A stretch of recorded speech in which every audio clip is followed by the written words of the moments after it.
We just discussed the importance of a comprehensive approach to dementia care. Let's shift our focus to some specific components of dementia care and how they are reflected in the health services delivery system.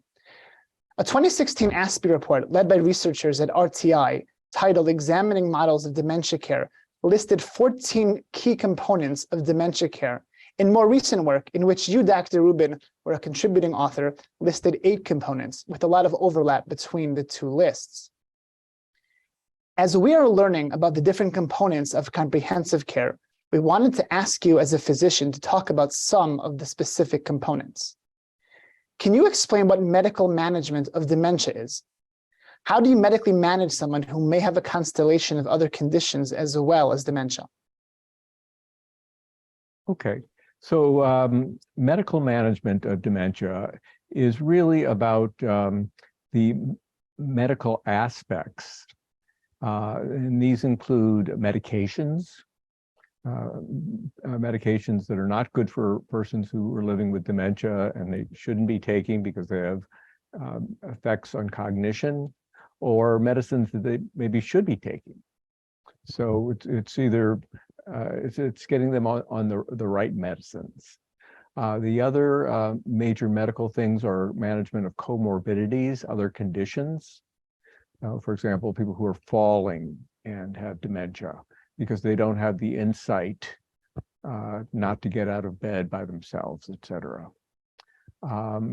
There are other chronic conditions that require adherence to therapy, and those have to be considered as well, because indeed, the reason why people tend to get hospitalized who have dementia are typically the kind of diseases that all older people face, pneumonias, recurrent urinary tract infections, falls, those kind of things. So those also have to be managed, as well as the psychiatric behavioral types of symptoms.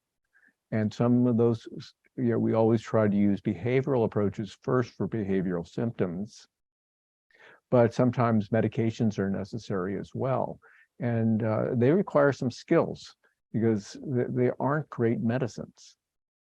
And so knowing, being able to balance toxicity and potential for adverse effects versus benefit, and titrating and switching and finding out what's right for any specific patient. The trouble with caring for persons with dementia is that it's not cookie cutter. There are kind of general things, but each person living with dementia and their caregiving situation is unique. And so that kind of variability, and to be honest with you, the dementia care specialists do a terrific job of customizing within these core components to meet each individual person living with dementia's needs. Oh, wow. And is there a need for coordinating with other providers as well, who, if people have particular comorbid conditions that require other specialists, do you have to coordinate with them, and how does that work? Absolutely. The cardiologist, the nephrologist. And one of the things that we found to be actually very valuable is that when persons in our program are hospitalized, the dementia care specialist reaches out to the care team in the hospital and provides insight, information, and sometimes participates in family meetings and calls and such like that. So yeah, it's a part of the health system, and the approach we use is actually what we call a co-management approach. And there are other programs that the nurse practitioner may provide primary care by himself for dementia, but ours is actually with is really working with the primary care providers or the specialist physicians. So it's a team. And can you add would you like to add anything about how UCLA may do this medical management differently than other providers, or what makes UCLA's approach unique to these issues? I think, I mean, there are some programs that are similar. I think we are, very close on our patients. In the program, we classify everybody as red, yellow, or green. And the red patients are in crisis. They may need to be speaking to the dementia care specialist 2 or 3 times a day to keep them out of the emergency department or keep them from injuring one of their loved ones. The yellows are people who have some recent event or things are a little bit cautious. They may have been recently hospitalized. Their primary caregiver may have left. There are things that, things aren't perfectly stable. And then there are the greens, and the greens are patients who have a care plan. They're adhering to the care plan. It seems to be controlling symptoms.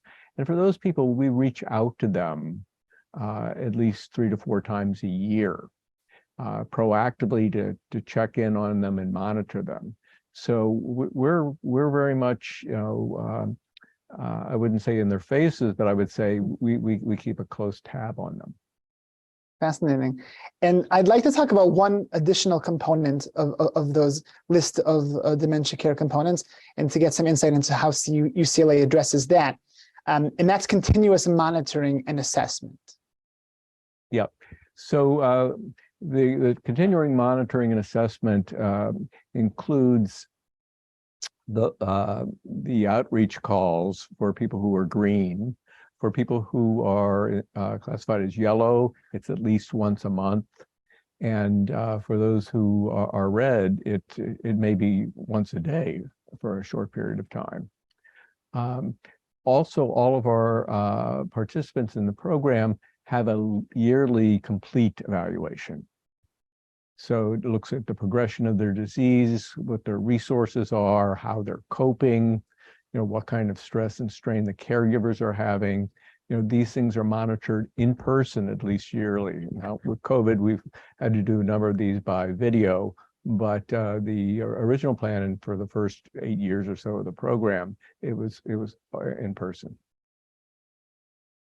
Fascinating. Dr. Reuben, thank you so much for those really interesting insights.